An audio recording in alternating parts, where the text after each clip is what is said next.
ज्योती, जिच्या स्फूर्तीने देवल्या स्वतंत्राच्या ज्योती, जिच्या पोटी जन्मले राजे शिवछत्रपती अशा राष्ट्रमाता राजमाता जिजाऊ, परस्त्री माते समान मानणारे, सर्व धर्मांचा आदर करणारे छत्रपती शिवाजी महाराज, आरक्षणाचे जनक, बहुजनांचे हृदय सम्राट राजर्षी शाहू महाराज, विद्येविना मती गेली, मतीविना नीती गेली, विद्येविना मती गेली, मतीविना नीती गेली, नीतीविना गती गेली, गतीविना वित्त गेले, वित्तविना शूद्र खचले, इतके अनर्थ एका अविद्येने केले, असे संदेश देणारे समाज सुधारक क्रांती ज्योतिबा फुले.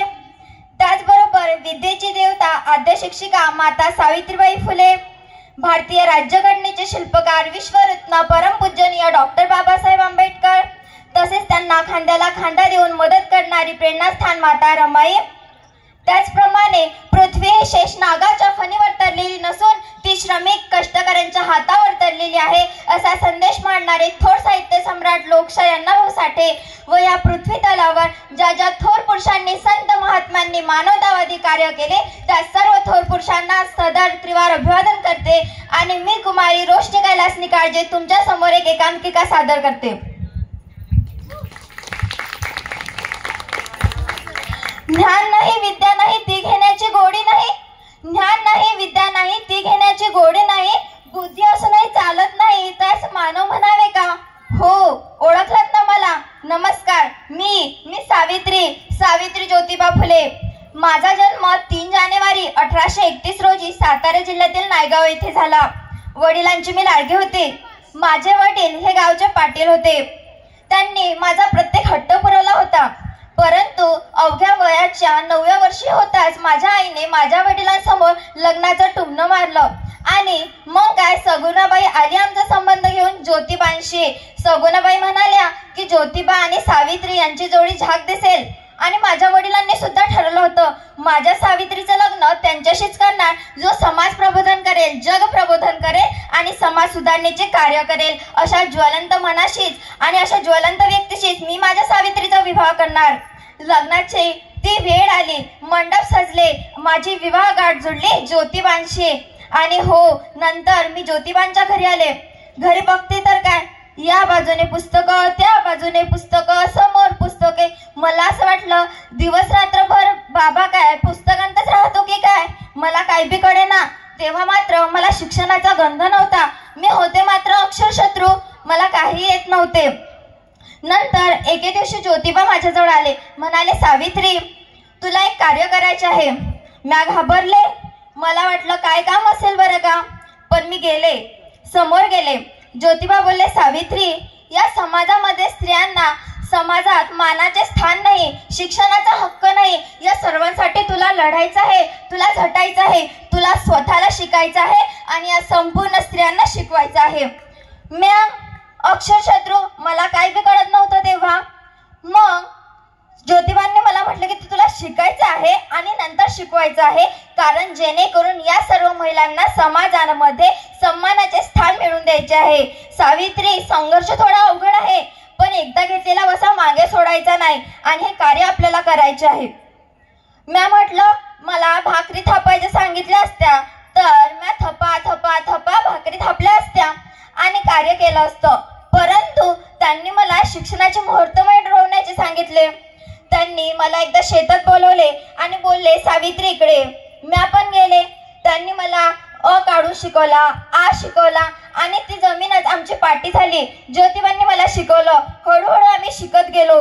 मला लिहायला आलं, वाचायला आलं, गणित शिकले आणि अभ्यासात मी हुशार होत गेले. बघता बघता मी काव्य फुलेही रचली. तेव्हा ज्योतिबा म्हणाले की आपल्याला पुण्यात भिडेच्या वाड्यात मुलींसाठी शाळा सुरू करायची आहे आणि तेथे शिक्षिका म्हणून तुला शिकवायचे आहे. मग काय, ज्योतिबांची साथ होती आणि माझ्यातही शिक्षणाची हौस होती. स्त्रियांसाठी ज्या सामर्थ्याने ज्योतिबांना लढायचं होतं, मलाही माझ्या पतीशी एकनिष्ठ राहून प्रत्येक कार्यात खांद्याला खांदा देऊन त्यांना साथ द्यायची होती आणि स्त्री शिक्षणासाठी लढायचं होतं. मग मी हे वसा धरला. नंतर जेव्हा आम्ही शाळेत मुलींना शिकवायला जायचे तेव्हा समाजातील कर्मठ लोक माझे विरोध करू लागले. माझ्या अंगावर दगड, शेण, माती, चिखल फेकू लागले. पण मात्र मी घाबरले नाही, डगमगले नाही, कारण मनाशी निश्चय होता तो दृढ या सर्व स्त्रियांसाठी लढण्याचा. आज ज्योतिबा आणि मी लावलेल्या रोपट्याचे वटवृक्षात रूपांतर झालेले दिसते। आज असे कुठलेही क्षेत्र नाही ज्यामध्ये महिला अग्रेसर नाही। प्रत्येक क्षेत्रामध्ये स्त्री पुढे गेली हे बघून आनंद होतो, अभिमान वाटतो। परंतु 200 वर्षापूर्वी अशी स्थिती मुळातच नव्हती। स्त्री फक्त चूल आणि मूल एवढ्या पुरतीच मर्यादित होती। घराच्या उंबरठ्याबाहेर जायची सुद्धा तिला मुभा नव्हती। परंतु हे चित्र पालटायचे होते। स्त्रीला केवळ शोभिवंत वस्तू तेव्हा समजले जायचे। हे सर्व चित्र बदलले पाहिजे यासाठीचा तो लढा होता आणि त्यासाठी सावित्री आणि ज्योतिबांची आमच्या दोघांची साथ जोडली आणि हे कार्य आम्ही चालूच ठेवलं। शाळेत जात असताना समाजातील कर्मठ लोक माझ्या अंगावर दगड, शेण, माती, चिखल फेकायचे। तेव्हा ज्योतिबांना मी हे सांगितलं। ज्योतिबा बोलले, सावित्री आता तू 2 साड्या नेत जा, एक तुला जायला आणि एक तुला शिकवायला, पण शिक्षणाचा वसा थांबता कामा नये, शिक्षणाचा वसा थांबता कामा नये। परंतु आजचा हा शिकलेला समाज काय पातक शिकलाय ह्याचे मलाच कळत नाही। हा स्त्री गर्भ लिंगदान करून स्त्री गर्भाचा कोवळा कोप पोटातच खोडून टाकतोय, तर दुसरीकडे स्त्री सुरक्षेचा प्रश्न अजूनही ज्वलंत निर्माण आहे। हे काय आहे हे बघून मला दुःख वाटते। माझ्या मुलींनो, तुम्ही या सावित्रीच्या लेकी आहे। तुम्हाला स्वतःला स्वयंसिद्धा, स्वयंरक्षणा व्हायची आहे। जी मुलगी अजून जन्मातच आहे, पोटातच आहे, ती म्हणते मला जगू द्या, मला जन्म घेऊ द्या, मला जगात यायचंय, मलाही नाती विणायची आहे, मलाही उंच भरारी घ्यायची आहे, तिला जन्म आधी पोटातच मारून टाकले जाते। काय हे शिकलेला समाज हा अशिक्षितांच्या पलीकडचे कृत्य करत आहे हे बघून मला खंत वाटते, वाईट वाटते। हे सर्व थांबले पाहिजे। त्या गर्भातच खुडलेल्या अनेक स्त्रियांची, अनेक कड्यांची करून पुकार आहे की हे सर्व थांबलं पाहिजे। तुम्ही सर्वांनी जागं व्हायला पाहिजे। जन्म मिळणं ही भाग्याची गोष्ट आहे, जन्म मिळणं ही भाग्याची गोष्ट आहे, मृत्यू होणं ही काळाची गोष्ट आहे। परंतु मृत्यूनंतर सुद्धा लोकांच्या मनात जिवंत राहणं ही चांगल्या कर्माची गोष्ट आहे, ही चांगल्या कर्माची गोष्ट आहे।